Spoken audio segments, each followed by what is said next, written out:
What killed General Francis Ogolla?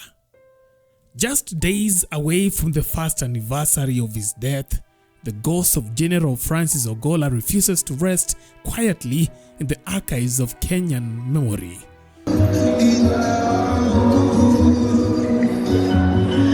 While the Ministry of Defense insists the case is closed, neatly stamped with an engine malfunction label, Kenyans, ever allergic to loose ends, aren't buying it. Not when the most powerful soldier in the land perished in a crash that raised more eyebrows than explanations. Now let's rewind. It was April 18th, 2024. The sun was crisp, the mission routine. General Francis Ogolla, the decorated chief of defense forces, boarded a Bell Huey helicopter at Nairobi's Wilson Airport. Destination, the volatile North Rift, as part of Operation Maliza Uhalifu.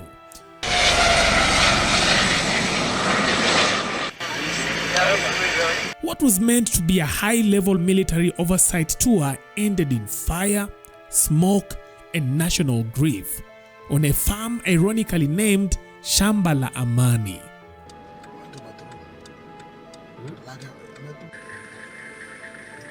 And just like that, peace became the scene of Kenya's biggest military question mark in recent memory. After a fuel stop in Kainuk and a site inspection at Cheptulel Boys High School, the Huey lifted off again at exactly 13:36 hours. At 14:20 hours, just 1.3 nautical miles later, it fell from the sky, exploding in a blaze that lit up Elgeyo-Marakwet County and darkened a nation's soul. But when rescue crews got there, they noticed something off. Everyone was badly burned. Everyone but one. General Ogolla's body lay eerily apart from the wreckage, seemingly untouched by flame. No burns, but a deep cut to the back of his head.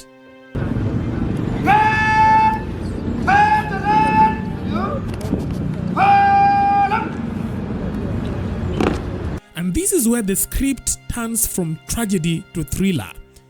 The Board of Inquiry unpacked every screw and cockpit dial, indicating that the incident was as a result of bad mechanics.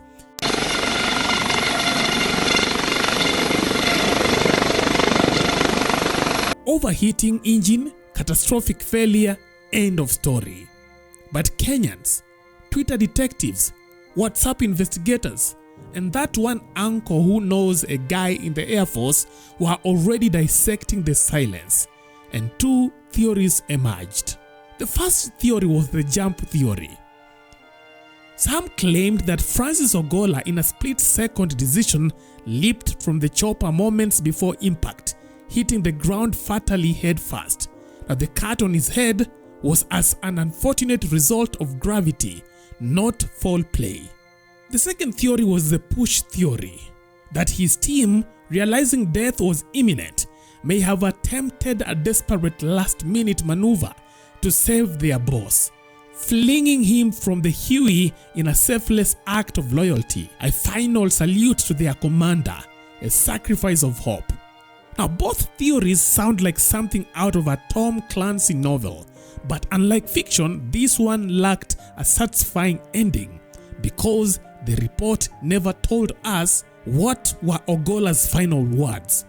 Was there any radio chatter, a mayday, a goodbye? Radio silence, both literally and in the report. Now this has left a nation guessing.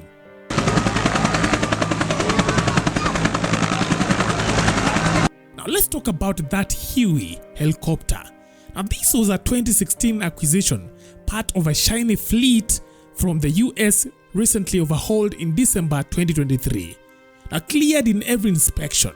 The engine was fresh, the pilots qualified, and the weight within limits.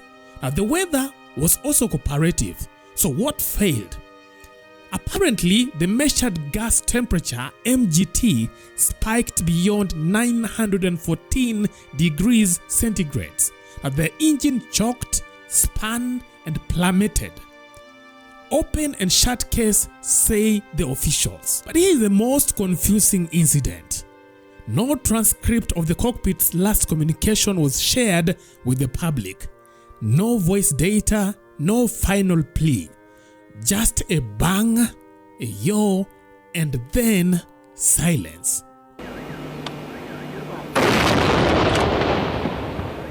One morning, you are with a healthy colleague. The next minute, he's ashes and gone forever. You see, the more the explanation, the more the questions. For instance, why was Kenya's top soldier flying in a single helicopter with that many high-ranking officers? You see, many say that it defies military doctrine across the globe.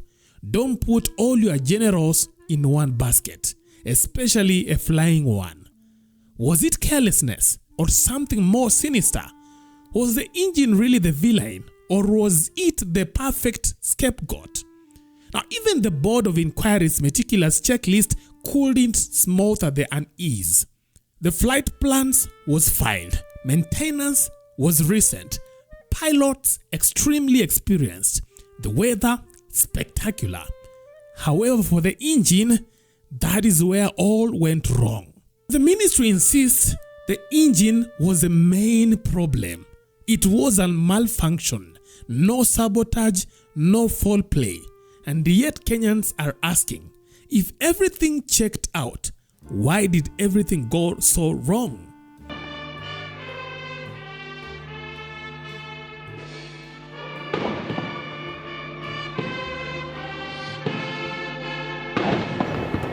You see, Colonel Kasaine Olekuruta and Corporal Frankfurt Karanja Mogire, they are the only ones alive who truly know what happened in those final 44 seconds. Now, the Defense Ministry claims their testimonies are under review. But when? By whom? And will the truth ever be public?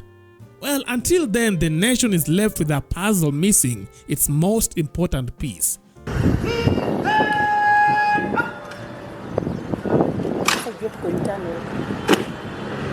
This was no act of war, no whisper of betrayal, just a mechanical failure, a terrible stroke of fate. Unofficially, this was Kenya's military equivalent of a cold case buried in soot and sealed in red tape. The reality of human mortality. I have appreciated that life is finite, humans are mortal, and life is short. One morning, you are with a healthy colleague. The next minute, he's ashes and gone forever. Now you see him, now you don't. Seeing colleagues die in war, in accidents, or in sicknesses. The reality of human mortality lives with us each day. The remembrance parades, the funeral rites, imprints in us the eventual end of life and service, whether as a serving person or as a veteran. So, as we approach April 18th, 2025 and light candles in memory of a man who served with honor, let's also light one for the truth. Still flickering, still elusive, and still circling above us like a helicopter lost in the fog. Because until the whole story lands, Kenya won't stop asking, what really killed General Francis Ogolla?